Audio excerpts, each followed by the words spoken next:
Hi, this is Vinita Bhatia. I'm the editor of Campaign India. I am here with Sherry Smith. She's the president for retail media at Criteo. And she is at this great position that everybody is interested about retail media. You can't miss it at this point in time. Ad agencies are talking about it, brands are talking about it, and every platform wants in on it. But I'm going to ask Sherry to talk a little bit more. So thank you so much for taking the time, Sherry. Thank you. I'm so happy to be here. And it was such a great opening. So I Thank loved you. it. Yeah, absolutely. So let's dive straight in, okay? Retail media. Firstly, the very definition of retail media has gone through so many Mm. iterations.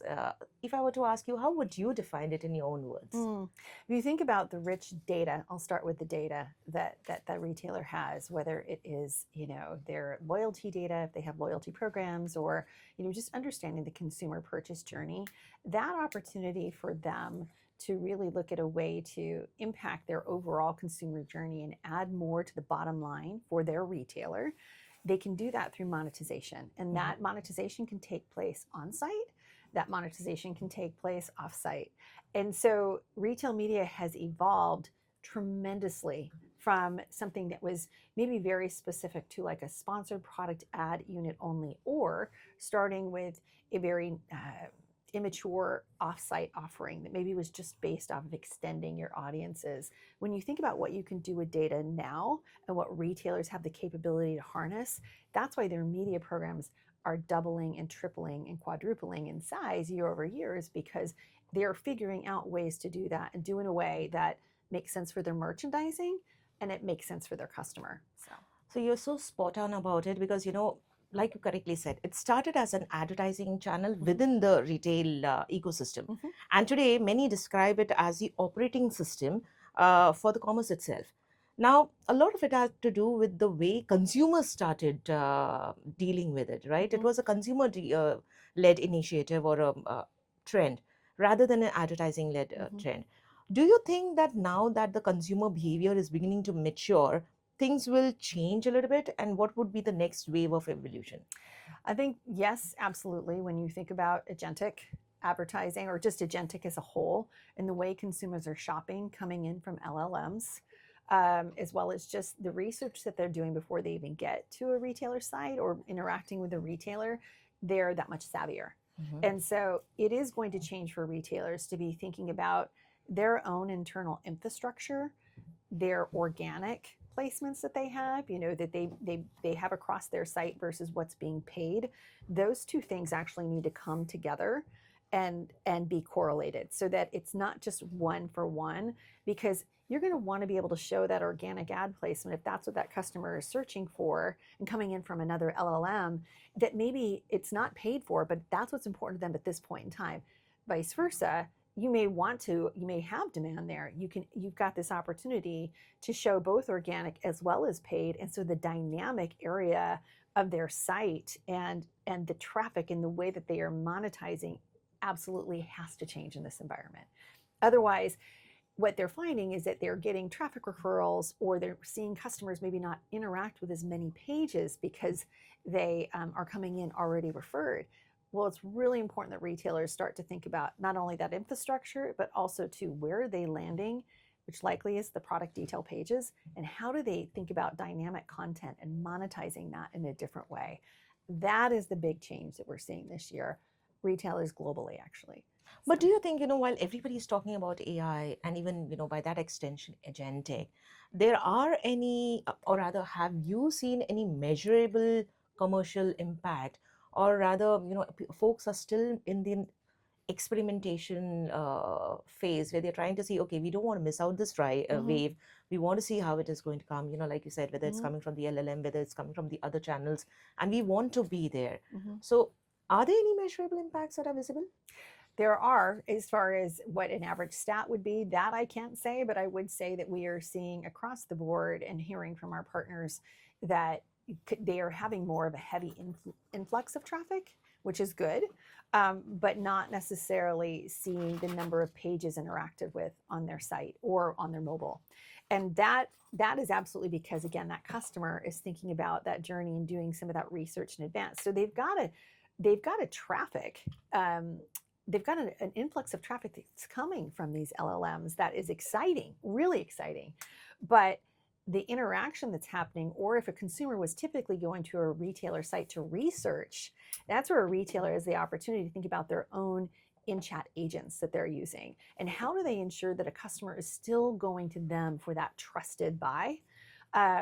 So we are seeing trends happen. We are seeing it absolutely have an impact. And I think if anything, what the retailers are trying to do, and brands alike, but understanding where to capture that traffic and how do you keep those customers engaged. And so the journey itself for the consumer is absolutely changing. The impact, I'd say, is more so not necessarily in sales and not necessarily in traffic. What we're hearing more widespread, it's more how building a basket, Mm-hmm. you know. So you mentioned about the trends that are there, right? Do you think that retailers right now, some of the larger ones, they might be more evolved to understand how to use the AI to deepen customer relationships? But there is this growing aspiration and hunger amongst the mid-scale retailers to also tap in onto these trends. Mm-hmm. Are there certain suggestions you have for them on how they can drive the outcomes that go beyond the ROAS? Because they seem to be more laser focused on that. Mm-hmm.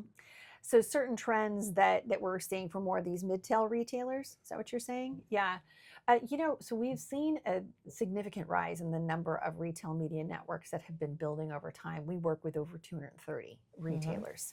And I would say that retailers at the start, especially even these mid-tier, are thinking initially about those largest brands that they're working with and how do they interact through their own trade marketing, but also to how do they capture those national budgets. And so what we're seeing in terms of ways that we guide more the mid-tier is to think about first and foremost some of those areas that are more automated, like we talked a little bit already about sponsored products, or even thinking about providing more self-serve options so that agencies can spend within their retail environments, versus really kind of starting from a managed service only type of aspect, which I think retailers, when they're new, they want to hold tight to that. Mm-hmm. They want to make sure that they are managing that all the way through. I think the retailers that are able to get on even at a mid-tier and scale, if they've got that unique audience that a brand or an agency wants, they've got that much more opportunity to make it viable, in that format. And so that's what we try to advise them on, is to think about starting early from a self-serve perspective, starting early with things that are being bought at scale with sponsored products and display. And then also too, we're helping them as well with their offsite media and how do you aggregate your data. So during your conversations with various retailers that are there, do you feel there is a certain amount of reluctance or maybe resistance or even ignorance in certain pockets or geographies that is more prevalent? And do you feel that certain geographies are more amenable to this kind of evolution? The US, I think, is first and foremost just in terms of advanced. EMEA is absolutely much more omni-channel, and so more advanced when you're thinking about connecting end to end. US has been more advanced in thinking about self-serve and measurement and look at new ways to measure. I think that we're seeing a real growth in the LATAM market that has been super inspiring and exciting in terms of up and coming. I think what we have seen so far with APAC has been more so offsite media than onsite. So I think that many of the retailers that we have worked with at the outset have been very focused on building their own, and maybe not as open as we would see other retailers when it comes to more of their on-site media. I think that is going to shift, and I think that they will start to really think about how do you connect everything and not just thinking about the off-site media experience. And so that's some of the things that we're seeing kind of change and take shape right now.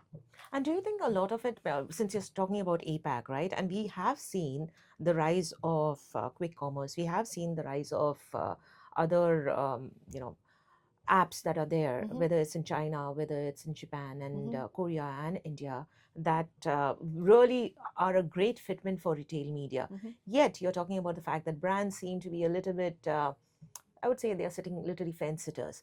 Is it because of the fact that you're very cagey about data? Is it something else? I think a bit overwhelmed. You think about the number of retailers that have really risen and those that are getting first and foremost in front of the brands themselves. I think that they're absolutely willing to test and learn. We see agencies. In fact, today I was just meeting agencies and brands. I was just meeting with a particular brand, notable large brand that wants to do more very, very badly in APAC. And so they're looking for the growth momentum. I think it's the space itself and making sure that it's in a way that's viable. So again, back to self-serve, making sure that it's a way that's easy to transact. One of the things that we've seen in some research that we've done for India in particular is that you get 84% of your customers that are saying, or your consumers that are saying, I want to see fewer ads. I want them to be more relevant. I want to make sure that you understand who I am. Yet 71% of those customers are saying, I am seeing ads over and over and they're the same ones. And so I think that there's some maturity that's needed there to get more relevant, much more personal, not repeating advertising, because the appetite is there. They want to see it, but they want to see something that is much more impactful. And I think you will see brands lean in when you see, more quality. I actually feel that because I have had the same problem for the longest time. But, I use that as a segue for my next question, which is like, for the longest time, retail media and merchandising, they operated as separate functions, right? But now we are seeing those silos disappear.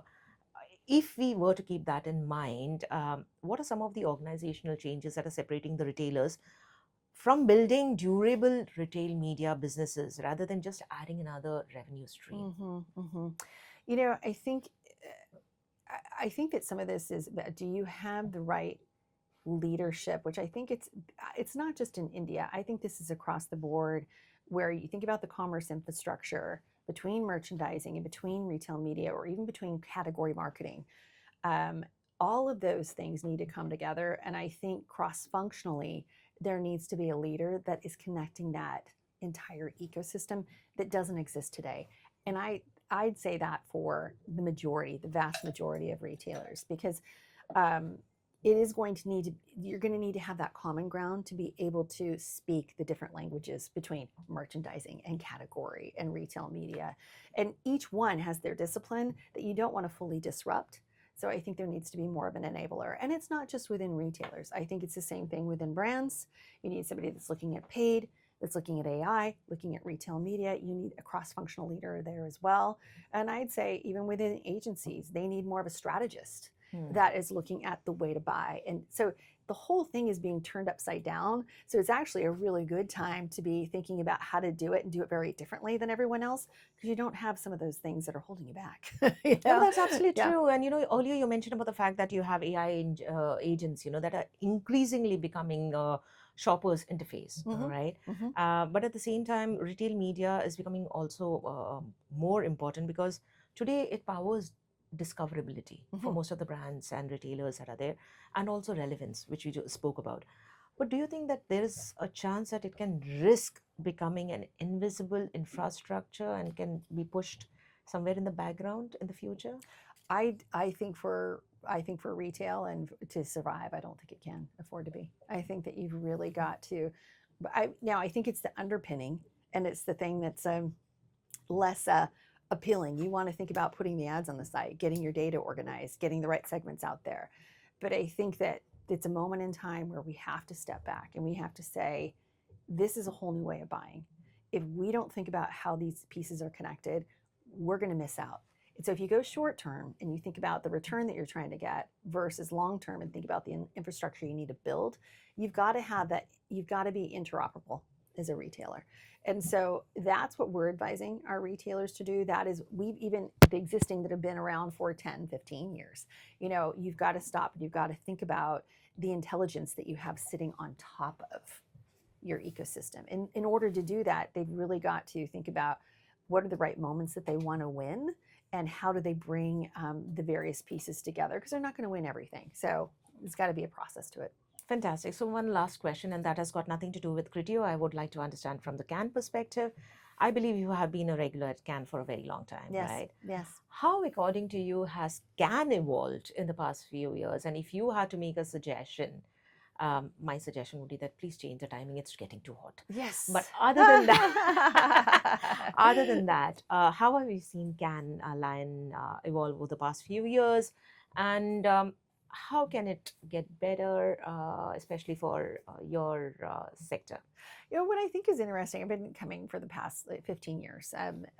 This is my ninth, but over the past 15 years, and I know well before that it started, and it still is. It still has its roots in creative, which I think is really exciting. I think over the years it's evolved. It was focused on retail media, and retail media started to take over, and that was across all of Cannes. That became the biggest thing. Last year it was all AI. Everyone had AI within. This year, we were talking about this earlier, it's programmatic. So it's programmatic sports.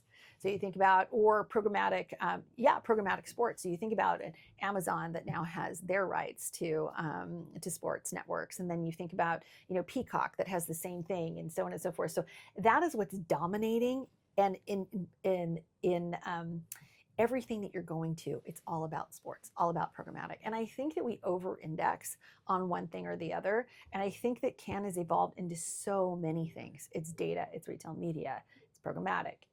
And I think there's room, there's better way to organize this where it's not so heavy content one way or the other, that it's a little bit more balanced, because it's become much bigger than just creative. And I think that's super exciting. I think Cannes is doing a good job of that, but maybe a little bit more fine-tuning.